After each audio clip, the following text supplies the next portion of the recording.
7 years ago, I sold my motorcycle to pay for my son's wedding. Not because he asked me to, not because I was expected to. I did it because I wanted to see him happy, and because at the time, I believed that was what fathers did. You find a way. You always find a way. You always find a way. My name doesn't matter much to this story. What matters is that I spent 31 years working as a licensed electrician in Cincinnati, Ohio. I built things with my hands. I raised my son, Marcus, mostly alone after his mother passed when he was 11. I coached his little league team. I drove him to SAT prep on Saturday mornings when I had overnight jobs on Friday nights. I didn't do any of it looking for a medal. I did it because he was mine, and I loved him completely, and I thought that was enough of a reason. For a long time, I believed I had done a good job. Then my son married into money, and I watched, slowly, over 4 years, as the man I raised disappeared. His wife's name is Courtney. She's not a bad person. I want to be fair about that, because this story isn't about her being evil. She comes from a family in Marymount, the kind of neighborhood in Cincinnati where the houses have names instead of numbers, and the lawns look like golf courses. Her father is a corporate attorney. Her mother runs a non-profit and sits on 2 museum boards. They are the kind of people who say "we summer" as a verb. When Marcus first brought her home, I liked her. She was sharp, funny, asked me real questions about my work. I thought, good. He found someone. The wedding was at a venue that cost more per hour than I made in a week. Her family covered most of it. I contributed what I could. $12,000, which I had been saving for 3 years, plus the motorcycle money, which brought it to just under $16,000. I stood at the reception in the suit I'd bought at Macy's, and I danced with my son, and I cried. The good kind of tears, the kind that feel like a reward for surviving something hard. I thought we were starting something new, the 4 of us. A family. I didn't understand yet what Courtney's family expected that word to mean, or where I fell on the hierarchy of people who were allowed to use it. The first sign came about 8 months after the wedding.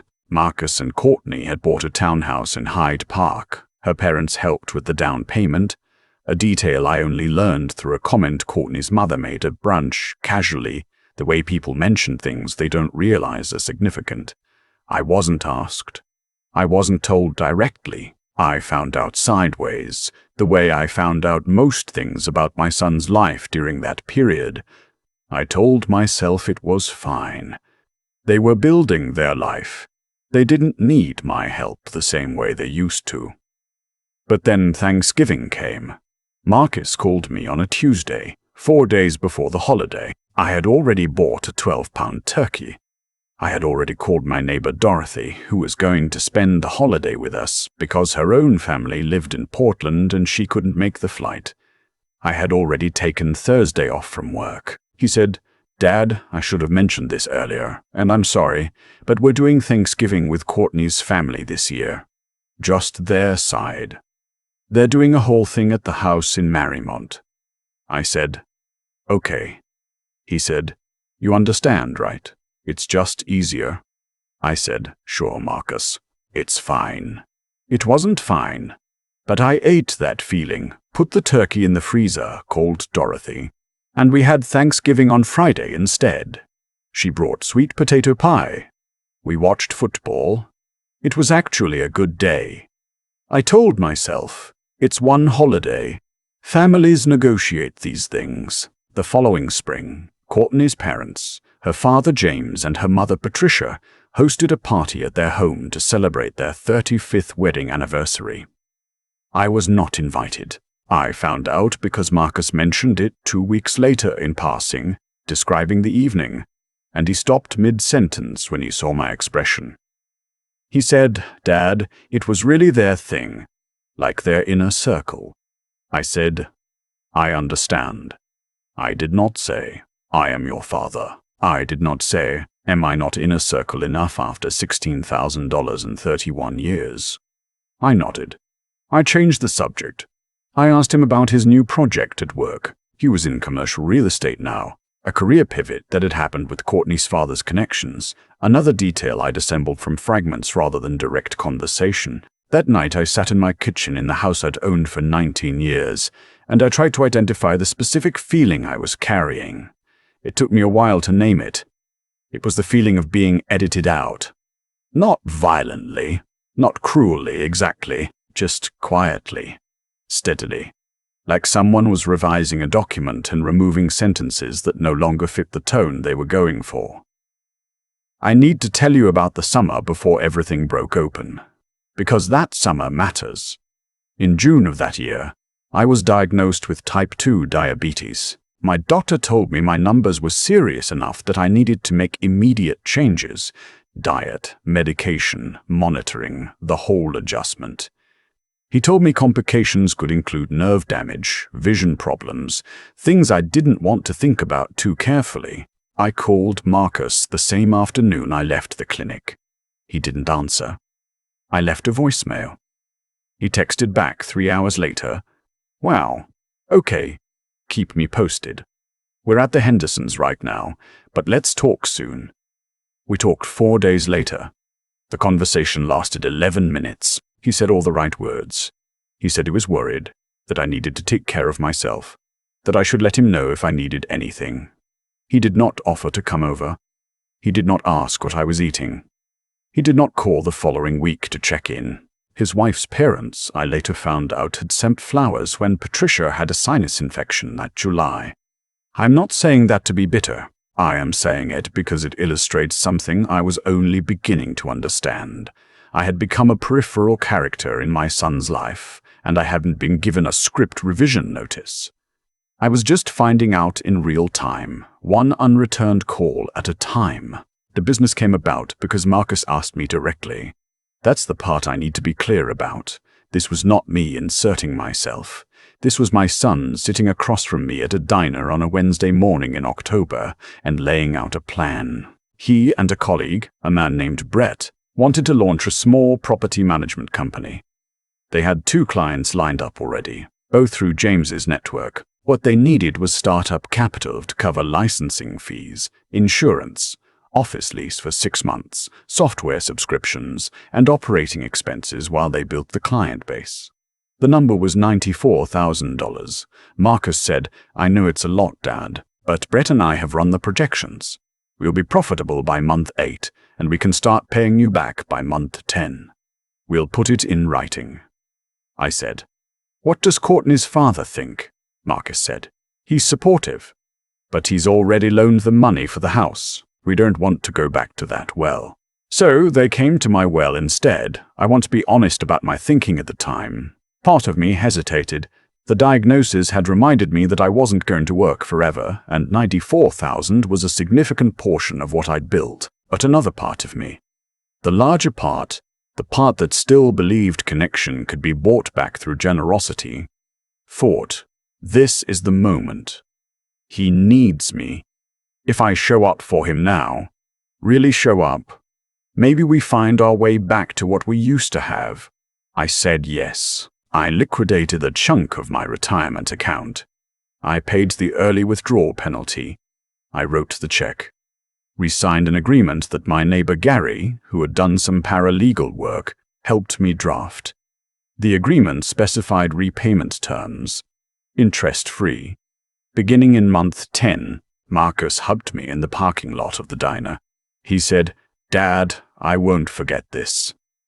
I believed him. The business did well. By the following spring, month 7, they had 11 clients. By month 10, they had 19. Brett drove a new Audi. Marcus and Courtney took a 10-day trip to Portugal for their anniversary. Month 10 came and went with no payment. I didn't say anything immediately. I told myself there might be cash flow timing issues, that things weren't always as simple as projections, that I should give it another month. Month 11, nothing. I texted Marcus. He said he'd been meaning to call, that things were busier than expected, that he'd look at the numbers this week. Month 12, a payment of $1,500 arrived in my account. No note, no message. The agreed monthly amount was $3,100. I called him. He said, "Dad, I promise we'll make it up. It's just a tight quarter." Portugal had not looked tight. The Instagram photos of their rented villa had not looked tight. But I said, "Okay, Marcus, I trust you." I did still trust him. That's the thing I have to live with. I still believed, at that point, that my son was a fundamentally decent person who was going through a complicated stretch, not a man who had made a calculated decision about what I was worth to him now that the check had cleared. The Thanksgiving invitation that changed everything arrived, or rather, did not arrive, in late October. I had started to assume that Thanksgiving was simply Courtney's family's holiday now. I had made peace with it, roughly. I had plans with Gary and his wife Carol. Good people, and I was looking forward to it. Then I ran into Marcus and Courtney at a Home Depot on a Saturday afternoon. I was buying weather stripping. They were buying decorative items, pumpkins, a wreath. Courtney was on the phone most of the time. Marcus and I stood in the seasonal aisle talking for a few minutes. He mentioned, casually, that they were doing a big Thanksgiving this year. 30 people. His in-laws were renting a tent for the backyard because the house wasn't big enough. Courtney's entire extended family was flying in from Connecticut and Georgia. 30 people.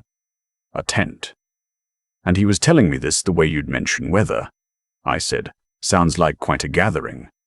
He said, "Yeah, it's going to be a lot. Courtney's been planning it for months." He did not say, "We'd love for you to come." He did not say, "Obviously, you're included." He looked at the wreath in his cart and said he needed to find the right hooks for it, and we said goodbye, and I drove home. I sat in my truck in the driveway for a while before I went inside. I thought about the turkey I'd bought 7 years ago and put in the freezer. I thought about the suit from Macy's. I thought about the SAT prep mornings, and the Little League, and the night his mother died when he was 11. And I held him for 2 hours on the bathroom floor, because that was the only room in the house where neither of us could hear her in the furniture yet. I thought about $94,000. And I thought, how did we get here? I called him that evening. He answered on the 4th ring. I said, "Marcus, I want to ask you something directly, and I'd like you to answer me directly." He said, "Sure, Dad. What's up?" I said, "Am I invited to Thanksgiving?" There was a pause. Not long, maybe 3 seconds, but the kind of pause that contains an entire answer before any words come. He said, "Dad, it's really Courtney's family's thing. The logistics are already complicated." I said, 30 people is complicated. 31 is impossible." He said, "It's not about the number. It's just the dynamic. You know how it is." I said, "No, Marcus, I don't. Tell me." Another pause. Then, "Courtney's family has a certain way they do things. You'd be uncomfortable. It's not your scene. And honestly, we don't want anyone to feel out of place." I heard what was underneath that. He did not say it plainly. He never could say hard things plainly.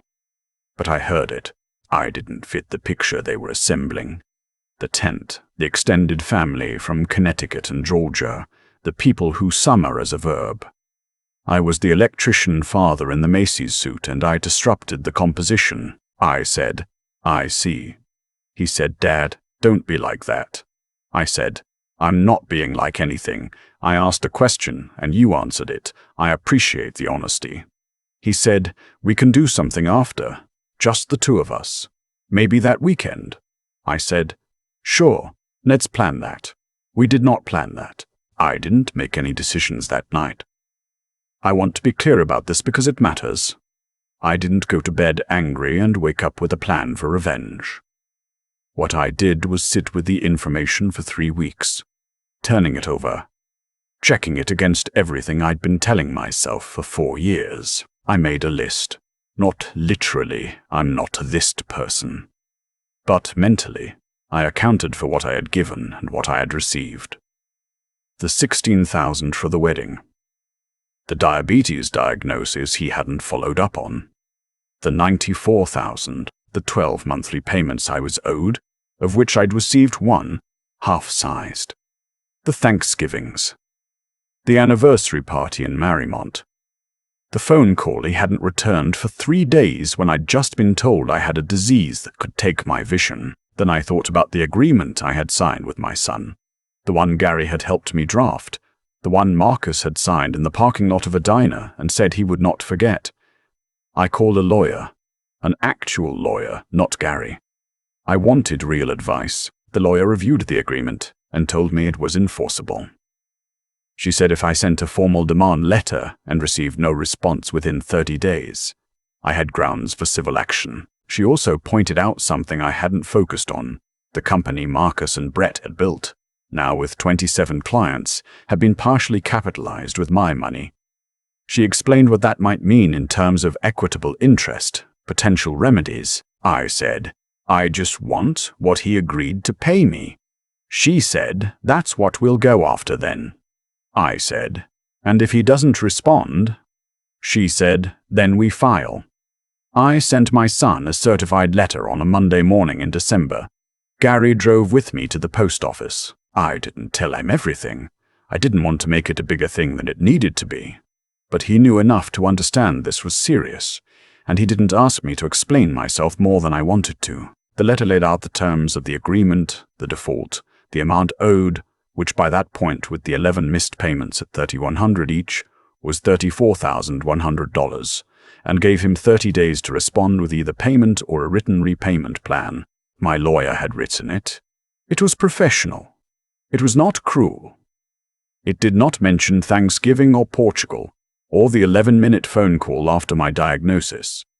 It was simply a document saying, you made a promise, and I am asking you to keep it. I know he received it because he called me 14 minutes after the delivery notification. He didn't say hello. He said, what is this? I said, you received my letter. He said, Dad, a lawyer? You sent me a lawyer letter? What happened to just calling me? I said, I called you, Marcus, in month 10, month 11, month 12.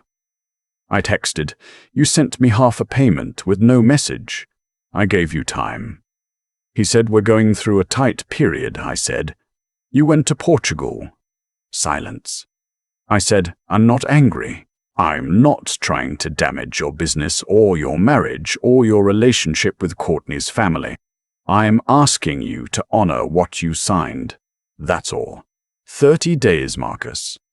He said, I can't believe you're doing this. I said, I can't believe you're doing this. I said, I couldn't believe a lot of things. We're both adjusting. And I hung up. I will tell you what happened in the days after that call, because this is the part that surprised me most. Not what Marcus did, but what I felt. I expected to feel guilty. I expected the old instinct to kick in, call him back, apologize, offer to tear up the letter, tell him I love him, and we'll figure it out. That instinct had been running my life for 4 years. It was how I'd stayed small enough to fit into the corner of his life that he'd designated for me. Instead, I felt something I can only describe as stillness. Not happiness, not triumph. Just quiet. Like a room after the noise finally stops. I went about my days. I took my medication. I adjusted my diet. I accepted Dorothy's invitation to Thanksgiving. And her son made a brisket, and we played cards until 10 o'clock, and I laughed genuinely, probably more than I had in 2 years. Courtney called me on the 3rd day. Not Marcus. Courtney. Her voice was composed, but I could hear the effort that composure required. She said, I think there's been a misunderstanding about what Marcus's timeline looks like. I said, there's no misunderstanding. The agreement is dated, the terms are clear. I'm asking for what was promised. She said, you know James could have helped with the business. We went to you because we wanted you involved. I let that sit for a moment. I said, Courtney, I went to Home Depot on a Saturday and heard about a 30-person Thanksgiving from my son like I was a casual acquaintance. I found out about your house from a comment your mother made at brunch. I was not told about any of it directly. I have not been invited to a family event in 2 years. I am not asking for an apology for any of that. I am asking my son to honor a legal agreement." She said, "You're going to make this into something it doesn't have to be." I said, "I didn't make it into anything, sweetheart. It's been this way for a while. I'm just done pretending otherwise." On day 22 of the 30-day window, a wire transfer arrived in my account. $34,100. The full balance. No message. No call. Just the money, sitting there on a Thursday morning when I was eating oatmeal at my kitchen table. I called my lawyer and told her. She said, "Good. Do you want me to draw up a satisfaction of debt document?" I said yes. We handled it. I texted Marcus, received. "I'll have my lawyer send a satisfaction of debt for your records. Take care of yourself." He read it. He didn't respond. That was 14 months ago. We have spoken twice since then. Once in March, when I called to wish him a happy birthday. He answered. We talked for 6 minutes. He sounded tired. He asked how I was doing, and I said I was doing well, which was the truth. He said he was busy, which I believed. We said we should get together sometime. We have not gotten together. The second time was in July, when he called me. He said Courtney's father had had a health scare. A cardiac event, minor. He was stable. I said I was glad James was okay, and I meant it. I asked if there was anything Marcus needed. He said no. He said, "Thanks for picking up." I said, "I always pick up." He was quiet for a moment, and I thought he might say something that opened a door. But then he said, "Okay. I'll let you know if anything changes with Dad." Dad. James. I said, "You do that." People ask me sometimes whether I regret it, the letter, the lawyer, the whole thing. I understand why they ask. It sounds like the story of a man who blew up his relationship with his son over money, and from a certain angle, that is exactly what it is. But here is what I know at 58 years old. Having spent 31 years building things that hold up under pressure, a structure that looks fine from the outside can be completely compromised on the inside. The wiring can be wrong. The load-bearing elements can be missing. You can live in a house like that for years and never know, until the moment you actually need it to hold. What I found when I finally stopped pretending the structure was sound was that it hadn't been for a long time. The revision had been happening slowly, quietly, one edited out invitation at a time. I had just refused to read what was in front of me. I don't know what Marcus tells people about our situation. I hope he tells them the truth, but I've made my peace with the possibility that he doesn't. I am not trying to be the hero of a story where he's the villain. He is my son, and I love him in the specific, helpless way that doesn't require him to deserve it. But love without self-respect isn't love. It's something else. It's the motorcycle you sell for someone who will eventually tell you, gently, carefully, that you don't quite fit the picture. I kept the satisfaction of debt document in a folder in my desk drawer, not to use against him, just to remind myself, on the days I second-guess everything, that I asked for what I was owed and that it was a reasonable thing to ask for. Dorothy came over last Thanksgiving. Her son flew in from Portland this time, and he brought his girlfriend, and we had turkey and sweet potato pie, and I made my mother's cornbread stuffing for the first time in years because I finally felt like cooking again. My neighbor Gary said before he left that night, "You seem like yourself again." I said, "Yeah, I think I am." He nodded like he understood. Maybe he did. Outside, the November air was sharp and still. I stood on the porch for a few minutes after everyone left, listening to the neighborhood, a dog somewhere, a car starting, the distant sound of a television through a window. It wasn't the life I imagined when I bought that turkey 7 years ago and put it in the freezer. It wasn't what I pictured when I cried at the wedding in the Macy's suit. But it was mine. Genuinely, completely mine. And at 58, after everything, that turned out to be enough. I've been an electrician for 31 years. In that time, I've learned that the most dangerous wiring problems aren't the ones that spark and blow immediately. They're the ones that look fine on the surface, that pass a casual inspection, that hum along quietly for years, until the moment you put real load on the system and it fails completely. My relationship with Marcus was like that. I kept looking at the surface and telling myself the structure was sound. I kept finding explanations for the cold spots, the unreturned calls, the holidays I wasn't included in. The way information about his life reached me secondhand, filtered through other people's offhand comments. I told myself, he's busy. He's building something. This is just what happens when kids grow up and marry into different worlds. What I didn't want to admit was that I had been reading the signs correctly for years and choosing not to act on them, not because I was naive. I've never been a naive man, but because the alternative required something I wasn't ready to do. It required accepting that the sacrifices I had made, including the real tangible financial ones, had been received without the weight I had given them, and that is a particular kind of grief that doesn't have a clean name. What I know now on the other side of it is this. The way someone receives your sacrifice tells you exactly who they are, not who they used to be, not who they might become, who they are right now, in this chapter of their life. Marcus received $94,000 and a father's trust and responded with Portugal and silence. That was information. I just needed to stop arguing with it. The thing about cause and effect, the real, unglamorous version of it, not the poetic kind, is that it doesn't require anyone to be a villain. Marcus didn't scheme to use me. He just kept making choices, small ones, one at a time, and each choice made the next easier. Skip the follow-up call after the diagnosis. Don't mention the Thanksgiving plans.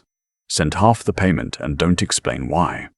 Every one of those choices was a small test of what I would accept, and every time I accepted it quietly, I taught him that the cost was zero. The letter changed the cost. That's all it did. I didn't punish him. I didn't destroy anything. I sent a document that said, there are consequences to the choices you have made, and I am no longer absorbing them alone. That is not revenge. That is just honesty. Finally, after years of pretending, what I hope Marcus understands someday, not for my sake but for his own, is that integrity is not something you perform for the people watching. It's something you practice with the people who have no power over you anymore. I had no leverage over him by the time I sent that letter. The money was spent. The business was running. He didn't need me. That is precisely when character shows up or doesn't. I am 58 years old, and I'm eating oatmeal at my kitchen table, and my medication is working, and my neighbor Gary came over last Saturday, and we fixed the gutters together, and it took 3 hours, and we laughed most of it. That is a good life. It is not the life I imagined. But it is genuinely mine, and I tend it carefully now. If there is anything I would say to anyone sitting where I was sitting 4 years ago, watching the structure quietly fail, and telling themselves it's probably fine, it's this. The moment you can see it clearly is the moment you're allowed to act on what you see. You don't need permission. You don't need the other person to agree that what's happening is real. Your own clear-eyed accounting of the situation is enough. That kind of clarity is hard to arrive at. It costs something, but what it buys you is the ability to stand in your own life without flinching. And at 58, I can tell you that is worth considerably more than $94,000.